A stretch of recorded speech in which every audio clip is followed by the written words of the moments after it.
तो हेलो विद्यार्थी, आप सभी को सेंसर क्लास के यूट्यूब चैनल में स्वागत है। मैं चित्ररंजन वर्मा आप सभी को सेंसर क्लास के यूट्यूब चैनल में स्वागत करता हूं। तो आइए आज हम लोग एएलपी का सेट चालू किए हैं। साइंस का हम लोग चालू किए हैं। उसमें काफ़ी महत्वपूर्ण प्रश्न हैं। तो सभी विद्यार्थी इस प्रश्नों को देखिए और आपको कितना इसमें से सही होता है वो हमें कमेंट करके बताइए। तो काफ़ी अच्छे प्रश्न हैं। तो आप सभी के लिए ये एएलपी का जो वैकेंसी आने वाला है उससे पहले ही हम लोग पूरी तरह से तैयार हो जाते हैं और हम लोग इस पे सभी प्रश्न डेली करेंगे, है ना। और सभी स्टूडेंट वीडियो को अंत तक देखिए और लाइक कीजिए, शेयर कीजिए और सब्सक्राइब कीजिए चैनल को। और आपके लिए हम ऐसे ही महत्वपूर्ण प्रश्नों को लेकर आते रहेंगे। चलिए पहला प्रश्न हम लोग देख लेते हैं। प्रकाश तरंगे किस प्रकार की तरंगे हैं? तो ये है अनुप्रस्थ तरंगे। Option number is right answer, है ना। ठीक है, नेक्स्ट प्रश्न की ओर चलते हैं। तो नेक्स्ट प्रश्न हमारे पास क्या है? बादलों का रंग सफेद डॉट डॉट के कारण दिखा देता है। तो किसके कारण? तो प्रकाश के प्रकीर्णन के कारण। किसके कारण? प्रकाश के प्रकीर्णन के कारण, है ना। तो प्रकाश का प्रकीर्णन है क्या कि जब प्रकाश किसी स्रोत से आती है तो किसी कण पर पड़ती है तो चारों ओर फैल जाती है। जैसे ये कण है तो यहाँ से प्रकाश आ रही है तो ये चारों ओर फैल जाती है। इस पर जैसे ही पड़ेगा तो चारों ओर फैल जाएगा, जिसे प्रकाश का प्रकीर्णन कहते हैं। इसके कारण ही क्या होता है? प्रकाश के प्रकीर्णन के कारण ही आकाश का रंग नीला दिखाई देता है, आकाश का रंग उजला दिखाई देता है, यानी कि सफ़ेद दिखाई देता है ना। ये सब क्या होता है? प्रकाश के प्रकीर्णन के ही कारण होता है। ठीक है ना। चलिए नेक्स्ट प्रश्न की ओर चलते। तो नेक्स्ट प्रश्न है हमारे पास क्या है कि किसी माध्यम की प्रकाश को परिवर्तित करने की क्षमता को इसके द्वारा भी व्यक्त किया जाता है। किसके द्वारा भी व्यक्त किया जा सकता है दोस्तों?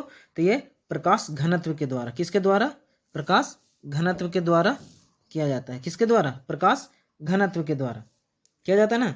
चलिए, ये प्रकाश घनत्व के प्रकाश क्या है? एक प्रकाश हमेशा सीधी रेखा में गमन करती है। कैसी रेखा में? सीधी रेखा में गमन करती है। और यह अनुप्रस्थ तरंगे है। क्या है? अनुप्रस्थ तरंगे हैं। इसे चलने के लिए किसी भी माध्यम की जरूरत नहीं होती है। प्रकाश हमेशा सीधी रेखा में गमन करेगी। उसके प्रकाश की क्या होती है? माध्यम की जरूरत नहीं होती, इसलिए तो निर्वात में प्रकाश चलती है। तो निर्वात में अत्यधिक होता है। कितना होता है? 3 × 10⁸ मीटर प्रति सेकंड। हम पहले भी बता चुके हैं। चलिए नेक्स्ट प्रश्न की ओर चलिए। तो नेक्स्ट प्रश्न हमारे पास है कि सीवी रमन के बारे में कौन सी गलत है? क्या गलत है भाई? तो क्या गलत है? पहला कह रहा है कि उन्हें 1954 में भारत रत्न से सम्मानित किया गया था। हाँ दोस्तों, 1954 में तो उन्हें भारत रत्न से सम्मानित किया गया था, तो सही है ना। उन्होंने वर्ष 1930 में नोबेल पुरस्कार जीता। हाँ दोस्तों, 1930 में उन्होंने नोबेल पुरस्कार भी जीता, ये भी सही है। उन्होंने क्या 1930 में नोबेल पुरस्कार इनको मिला था, सीवी रमन साहब को, भौतिक के क्षेत्र में, है ना। उन्होंने प्रकाश के प्रकीर्णन के बारे में अत्यधिक विस्तार से बताया था। उनका जन्म 1888 में तमिलनाडु में हुआ था। ये भी सही है कि उनका जन्म भी हुआ था 1888 ईस्वी में तमिलनाडु में। उन्हें 1987 में नाइटहुड की उपाधि दी गई, जो कि गलती है दोस्तों। ये क्या है? गलती है, यानी ये सब गलत है और ये इस प्रश्न के अनुसार ये सही है। उन्हें कितना में मिला था? तो उनका जो नाइटहुड की उपाधि मिली थी वो कितना मिली थी? 1970 में मिला था। कितना में मिला था? 1970 में। 1970 में उन्हें क्या मिला था? नाइटहुड की उपाधि मिला था। और यहाँ पे प्रश्न कह रहा है कि 1987 में, जो कि गलती है। 1970 में उसे उन्हें नाइटहुड की उपाधि मिली थी। तो यहाँ पे ऑप्शन बी इस प्रश्न के अनुसार ऑप्शन नंबर डी सही होगा। उन्हें 1987 में नाइटहुड की उपाधि नहीं मिली थी। उन्हें मिली थी, वो नहीं मिली थी, है ना। यानी उन्हें नाइटहुड की उपाधि दी गई थी, जो कि गलत है। ठीक है ना। चलिए नेक्स्ट प्रश्न की ओर। तो नेक्स्ट प्रश्न हमारे पास है कि गली के पीली लाइट में किसका प्रयोग किया जाता है? तो गली के पीली लाइट में सोडियम का प्रयोग किया जाता है। किसका दोस्तों? सोडियम का प्रयोग किया जाता है। इस लैंप में यू आकार का होता है। कैसा आकार का होता है? यू आकार का होता है। इसके दोनों सिरों पर जो होता है, जो बल्ब लगा होता है, इस प्रकार जो बल्ब लगा होता है, इस बल्ब में क्या होता है कि दोनों ओर ऑक्साइड लेपिड टंगस्टन रहता है, टंगस्टन रहता है, क्योंकि बल्ब में टंगस्टन उपयोग किया जाता है। टंगस्टन के इलेक्ट्रोड रहता है और क्या रहता है, सोडियम धातु के दाने उसमें भरा रहता है, सोडियम के दाने भरे होते हैं, सोडियम के दाने भरे होते हैं, और साथ में गैस भी रहता है, और गैस का नाम है नियॉन गैस। नियॉन गैस भी रहता है, और ये पीली भरने के लिए सोडियम भरे रहते हैं, पीली के लिए सोडियम भरा होता है, ठीक ना। चलिए नेक्स्ट प्रश्न की ओर। तो नेक्स्ट प्रश्न हमारे पास है कि अंतरिक्ष यान से अंतरिक्ष यात्री को आकाश कैसा दिखता है। तो कैसे दिखता है, काला दिखता है। कैसे दिखता है, काला दिखता है, क्योंकि वायुमंडल वहाँ पे नहीं होता, अंतरिक्ष में कोई वायुमंडल नहीं होता है, और वायुमंडल नहीं होने के कारण कैसा दिखता है, काला दिखता है। कैसा दिखता है, काला दिखता है, क्योंकि वहाँ पे वायुमंडल नहीं होने के कारण सूर्य की जो किरणें होती है, प्रकाश होती है, वो अलग अलग रंगों में विभक्त नहीं होती है, और अलग अलग रंगों में जब विभक्त नहीं होगा तो क्या होगा, काला ही दिखाई देगा। इसी कारण वहाँ पे अंतरिक्ष में, अंतरिक्ष यात्री को अंतरिक्ष में आकाश काला दिखता है। चलिए नेक्स्ट प्रश्न। तो वीडियो को लाइक करते रहिए, शेयर कीजिए, और अपने दोस्तों में और शेयर कीजिए, ताकि और से और स्टूडेंट हैं, और से और विद्यार्थी है जो इससे लाभान्वित हो। चलिए तो नेक्स्ट प्रश्न की ओर हम लोग चलते हैं। तो नेक्स्ट प्रश्न हमारे पास है, हमारी आँखों का हमें घास का रंग हरा दिखाई देता है। क्यों दिखाई देता है भाई, तो इसका कारण है कि हमें यह हरे रंग के प्रकाश को वापस हमारी आँखों पर परिवर्तित कर देती है। क्या कर देती है, वापस हमारी आँखों तक परिवर्तित कर देती है।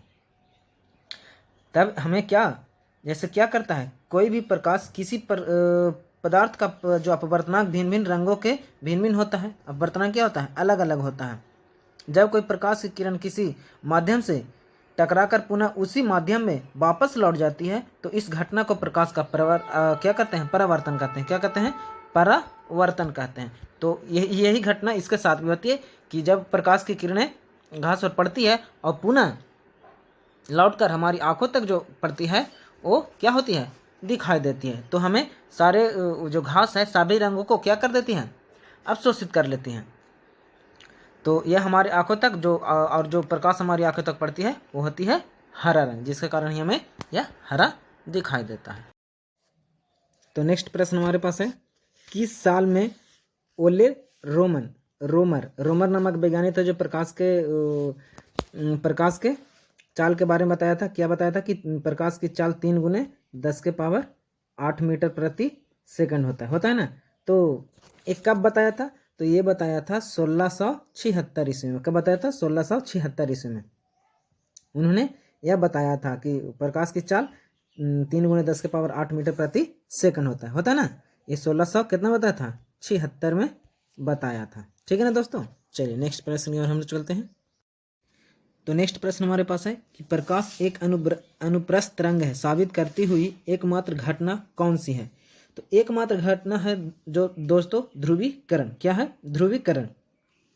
ध्रुवीकरण ही एकमात्र घटना है। क्या है, ध्रुवीकरण ही एकमात्र घटना है जो क्या करता है, सिर्फ अनुप्रस्थ तरंगे में ही यह घटित होता है। ध्रुवीकरण है जो अनुप्रस्थ तरंगे में ही घटित होता है, बाकी किसी भी घटना में घटित नहीं होता है। यह क्या है, द्रव में जो गतिमान होता है ध्वनि तरंग ध्रुवीकरण गुण के कारण ही प्रदर्शित करता है ना।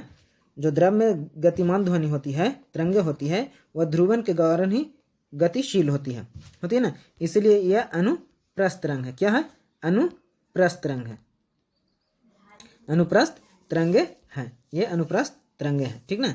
चलिए नेक्स्ट प्रश्न की ओर चलते हैं। चलिए तो नेक्स्ट प्रश्न हमारे पास है, क्या है, ऐसे वस्तुएं जो खुद प्रकाश उत्पन्न नहीं करती है क्या कहलाती है ना। क्या कही जाती है, क्या कहलाती है। तो ये क्या कहलाएगी, जो प्रकाश जिसमें नहीं होता है क्या कहलाता है, अप्रदीप्त वस्तुएं क्या कहलाती है, क्या कहलाती है, अप्रदीप्त वस्तुएं। वैसे वस्तुएं जो अपना उसका खुद प्रकाश नहीं होता, अप्रदीप्त वस्तुएं, जैसे में कुर्सी हो गया, क्या हो गया, कुर्सी हो गया, मेज हो गया, टेलीफोन हो गया, पुस्तकें हो गया, ये सब क्या है, अपारदर्शी वस्तुएं हैं।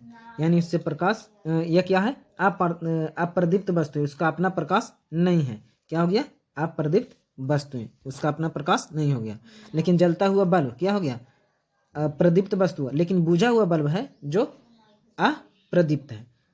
जो जलता हुआ है वो प्रदीप्त है, लेकिन जो नहीं जल रहा बल्ब वो अप्रदीप्त है ना। ठीक है, जलता हुआ मोमबत्ती इसी का उदाहरण है। जलता हुआ मोमबत्ती है तो प्रदीप्त है, लेकिन अगर मोमबत्ती बुझी हुई है तो अप्रदीप्त है ना। ठीक है, चलिए अगला प्रश्न की ओर चलते हैं। तो नेक्स्ट प्रश्न हमारे पास आ गया है, और नेक्स्ट प्रश्न कह रहा है, क्या कह रहा है दोस्तों? कह रहा है कि प्रकाश का क्वांटम सिद्धांत किसके द्वारा प्रतिपादित किया गया? तो किसके द्वारा प्रतिपादित किया गया? तो क्या न्यूटन द्वारा, कि आइंस्टाइन द्वारा, कि प्लांक द्वारा, क्या फ्राइडे द्वारा? तो ये दिया गया था किसके द्वारा? प्लांक द्वारा दिया गया था। किसके द्वारा दिया गया था दोस्तों? प्लांक के द्वारा, प्लांक महोदय के द्वारा ही दिया गया था। यानी इसका पूरा नाम था मैक्स प्लांक। मैक्स प्लांक के द्वारा, प्लांक के ही द्वारा प्रकाश का क्वांटम सिद्धांत दिया गया था ना।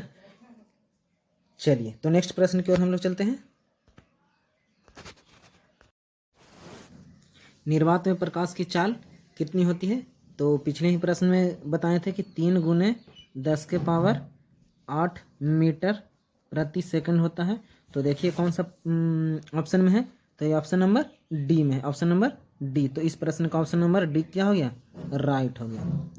नेक्स्ट प्रश्न की ओर चलते हैं हम लोग। तो प्रकाश की गति अधिकतम निम्न में से किस माध्यम में होता है? तो प्रकाश की गति होती है जो सबसे अधिक होती है वो निर्वात में होती है। किस में होती है? निर्वात में होती है। किस में होती है? निर्वात में होती है। कितनी होती है? तो होती है 3 गुने 10 के पावर 8 मीटर प्रति सेकंड होता है ना दोस्तों। चलिए नेक्स्ट प्रश्न की ओर चलते हैं।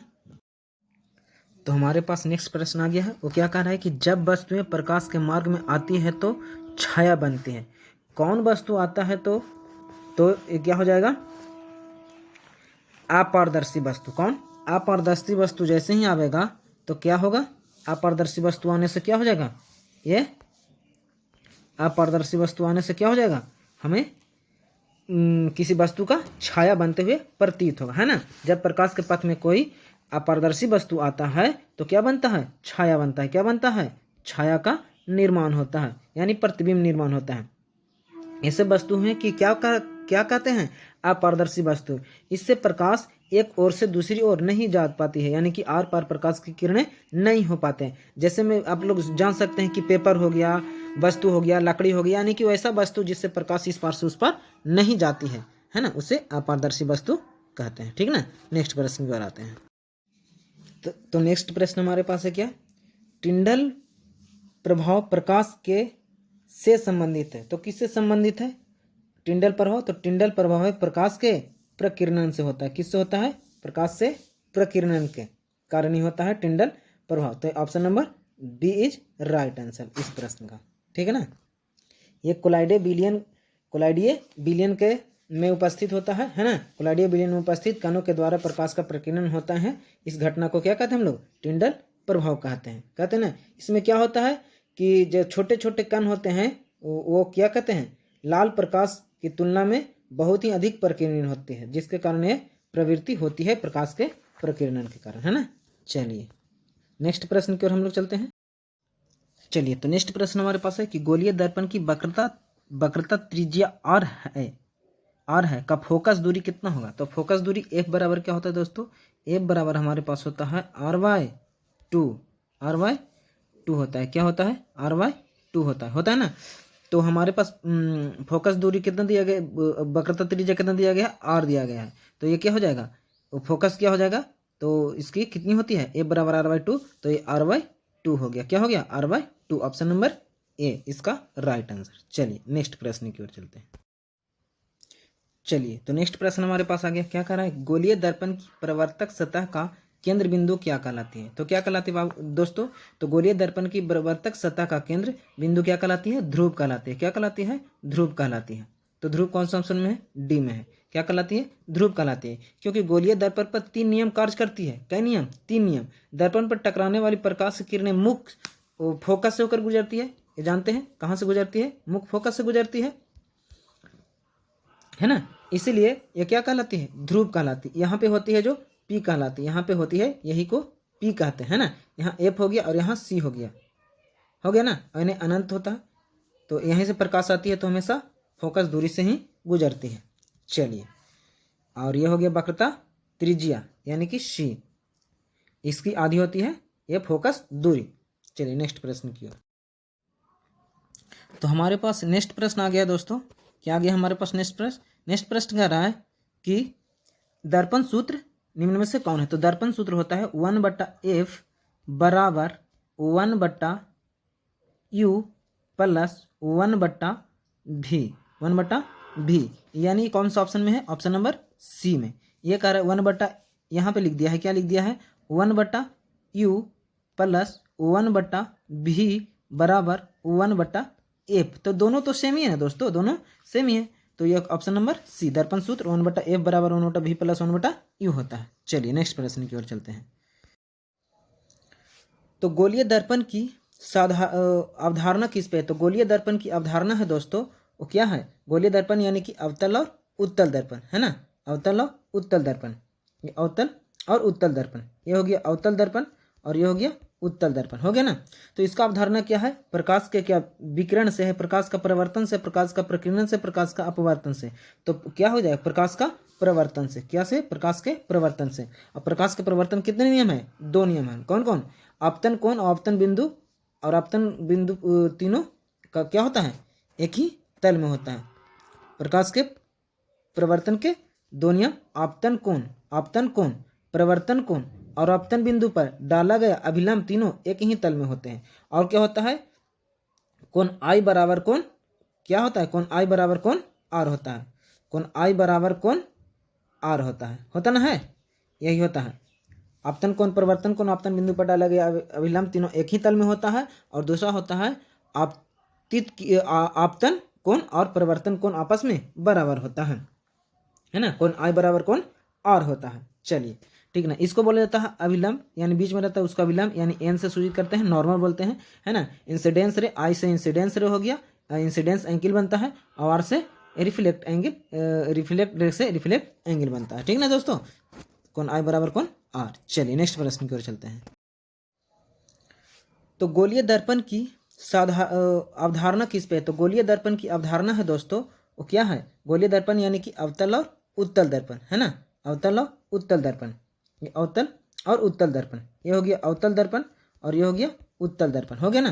तो इसका अवधारणा क्या है, प्रकाश के क्या विकिरण से है, प्रकाश का प्रवर्तन से, प्रकाश का प्रकीर्णन से, प्रकाश का अपवर्तन से। तो क्या हो जाएगा, प्रकाश का प्रवर्तन से, क्या से, प्रकाश के प्रवर्तन से। और प्रकाश के प्रवर्तन कितने नियम है, 2 नियम है। कौन कौन, आपतन कोण, आपतन बिंदु और आपतन बिंदु, तीनों का क्या होता है, एक ही तल में होता है। प्रकाश के प्रवर्तन के 2 नियम, आपतन कोण, आपतन कोण, प्रवर्तन कोण और आपतन बिंदु पर डाला गया अभिलंब, तीनों एक ही तल में होते हैं। और क्या होता है, कोण आई बराबर कोण क्या होता है, कोण आई बराबर कोण आर होता है, कोण आई बराबर कोण आर होता ना है, यही होता है। आपतन कोण, प्रवर्तन कोण, आपतन बिंदु पर डाला गया अभिलंब, तीनों एक ही तल में होता है। और दूसरा होता है आपतन कोण और प्रवर्तन कोण आपस में बराबर होता है ना। कोण आई बराबर कोण आर होता है। चलिए ठीक ना, इसको बोला जाता है अभिलंब, यानी बीच में रहता है उसका अभिलंब, यानी एन से सूचित करते हैं, नॉर्मल बोलते हैं, है ना। इंसिडेंस रे, आई से इंसिडेंस रे हो गया, इंसिडेंस एंगल बनता है, और आर से रिफ्लेक्ट एंगल, रिफ्लेक्ट रे से रिफ्लेक्ट एंगल बनता है, ठीक ना दोस्तों। कोण आई बराबर कोण आर। चलिए नेक्स्ट प्रश्न की ओर चलते हैं। तो नेक्स्ट प्रश्न हमारे पास है कि सर्च लाइट में कौन सा दर्पण उपयोग किया जाता है। तो सर्च लाइट में दोस्तों हमेशा कौन सा दर्पण उपयोग किया जाता है। तो सर्च लाइट में अवतल दर्पण का उपयोग किया जाता है। कौन सा दर्पण का, अवतल का, option number A, search light. इसमें क्या आँख, कान, नाक ये सब देखने के लिए डॉक्टर भी जो लोग होते हैं, ये सब कौन सा दर्पण का उपयोग करते, कौन सा दर्पण का उपयोग करते हैं, अवतल दर्पण का, है ना। चिकित्सक वगैरह भी अवतल दर्पण का उपयोग करते हैं, ठीक है ना। डॉक्टर हो गया, और हो गया जो क्या हो गया, आँख कान के डॉक्टर जो होते हैं, आँख में किस प्रकार की समस्या हो जाती है, नाक में तो या कान में, तो उसके लिए आप उसी का दर्पण का उपयोग करता है, ये डॉक्टर लोग करते हैं ना। चलिए, क्योंकि ये अपसारी दर्पण होता है, कैसा होता है, अपसारी होता है। अपसारी होने के कारण ये एक ही जगह क्या करता है, फोकस करके वो दिखाता है, ताकि वस्तु आराम से दिखती है। चलिए इसका option number B right answer, search light में अवतल दर्पण का उपयोग। चलिए नेक्स्ट प्रश्न की ओर। तो हमारे पास नेक्स्ट प्रश्न आ गया दोस्तों। क्या आ गया हमारे पास नेक्स्ट प्रश्न? नेक्स्ट प्रश्न कह रहा है कि दर्पण सूत्र निम्न में से कौन है? तो दर्पण सूत्र होता है 1/f बराबर 1/u प्लस 1/v, 1/v, यानी कौन सा ऑप्शन में है? ऑप्शन नंबर सी में। ये कह रहा है 1/, यहाँ पे लिख दिया है, क्या लिख दिया है? 1/u प्लस 1/v बराबर 1/f। तो दोनों तो सेम ही है ना दोस्तों, दोनों सेम ही है। तो ये ऑप्शन नंबर सी, दर्पण सूत्र 1/f बराबर 1/v प्लस 1/u होता है। चलिए नेक्स्ट प्रश्न की ओर चलते हैं।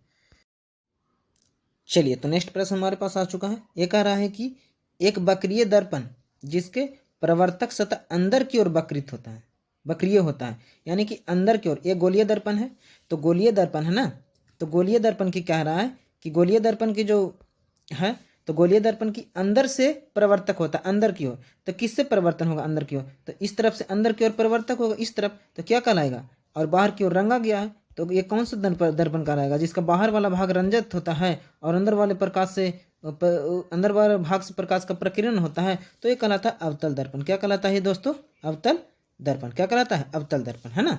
चलिए नेक्स्ट प्रश्न की ओर आ जाते हैं। ये अवतल दर्पण हो गया। चलिए नेक्स्ट प्रश्न की ओर आते हैं।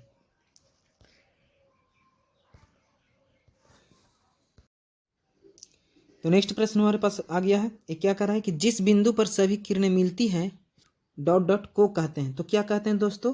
तो जैसे ये दर्पण हो गया, ये उत्तल दर्पण हम बना दिए।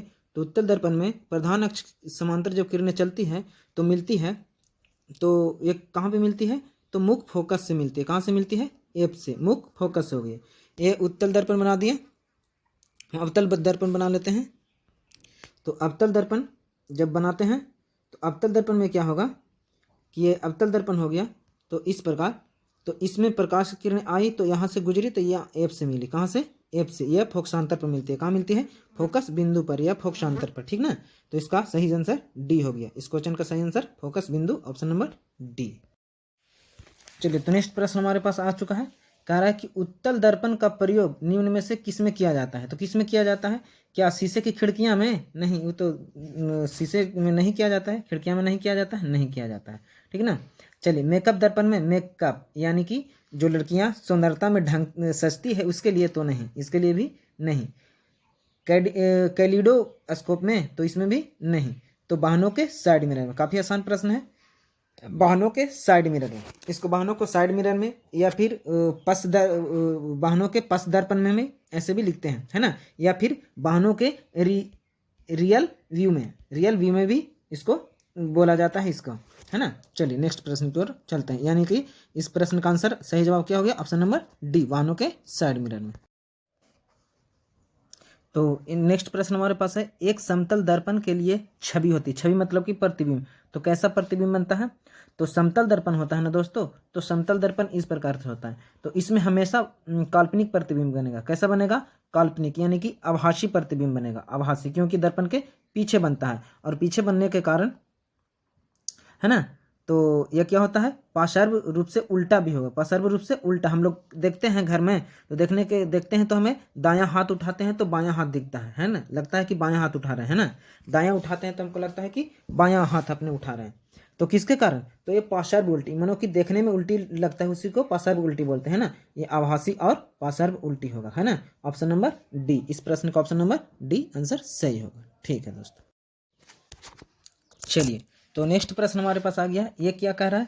कह रहा है कि सूरज के प्रकाश का प्रकीर्णन किसकी उपस्थिति के कारण होता है? तो किसकी उपस्थिति के कारण? किसी भी प्रकाश का प्रकीर्णन किसके द्वारा होगा? तो इसका होगा प्रकाश के प्रकीर्णन के द्वारा। किसके? प्रकाश के प्रकीर्णन। और वो किसके कारण होता है? वायुमंडल के कारण। किसके कारण? वायुमंडल के कारण। अगर वायुमंडल नहीं होगा तो वहां पे प्रकीर्णन नहीं होगा, प्रकीर्णन होगा नहीं होगा।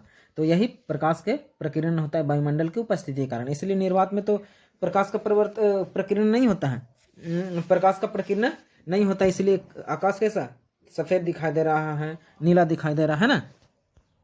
ये सब प्रकाश के प्रकीर्णन के कारण, है ना। चलिए नेक्स्ट प्रश्न की ओर चलते हैं। तो इसका आंसर, सही आंसर क्या हो गया? वायुमंडल के कारण ही सूर्य के प्रकाश का प्रकीर्णन की उपस्थिति के कारण ही होता है। सूर्य के प्रकाश का प्रकीर्णन किसकी उपस्थिति के कारण होता है? तो वायुमंडल के उपस्थिति के कारण होता है।